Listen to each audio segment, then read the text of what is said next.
så man kan surfe hemmeligt, og sådan, så man kan lade som om man er i et andet land. Så hvis vi starter med det sidste, så kan vi lige prøve at gå ind og se her på Show IP, at vi pt. Er i København, hovedstaden Danmark. Så for at lade som om vi er i for eksempel USA, så har jeg valgt at bruge muligheder. Det er forklaret på hjemmesiden, men det er hovedsageligt grundet, at man har flere muligheder. Men man går simpelthen bare ind her, trykker på Mac, downloader klienten og installerer den. Den har jeg installeret, så jeg vælger den bare herfra. Og Spotlight.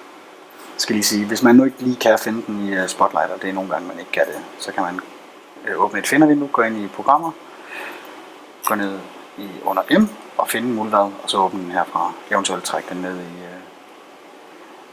ned i dokken hernede, men som I kan se, så har jeg rimelig mange ting hernede. Herinde der eller muligheden beder en om at indtaste ens password, så det gør jeg. Så åbner jeg hernede. Ved højreklik på den ind under settings, der kan man gå ind og vælge, hvilket land man gerne vil have, man skal connecte fra. Og vi har valgt USA. Som standard står den til any, så gå lige ned og sætte den til USA. Godt, men lad os se om det har virket. Her kunne vi som sagt se, at vi er i København hovedstaden, så hvis jeg genindlæser samme side, så er vi nu i Delaware.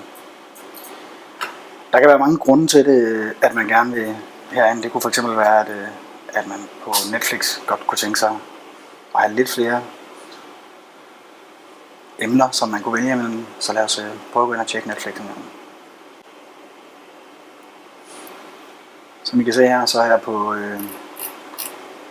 på den amerikanske udgave af Netflix, så jeg har adgang til en del flere ting end ellers. Jeg kan lige prøve at disconnect en gang her og genindlæse den. Samtidig lige genindlæse her. Jeg kan se, at jeg er tilbage i hovedstaden.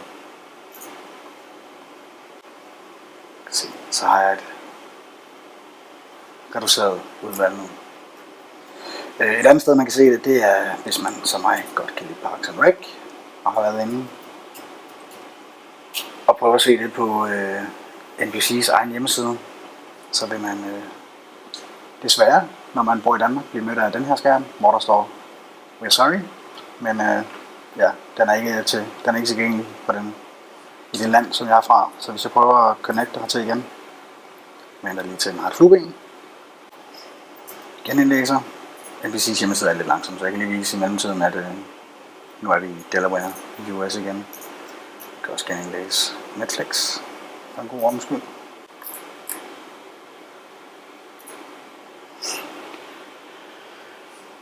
Som I kan se, så har de sat 1 minut reklamer på, men prøv det selv, men trust me, der kommer hul igennem efter 1 minut, men det gider vi ikke vente på.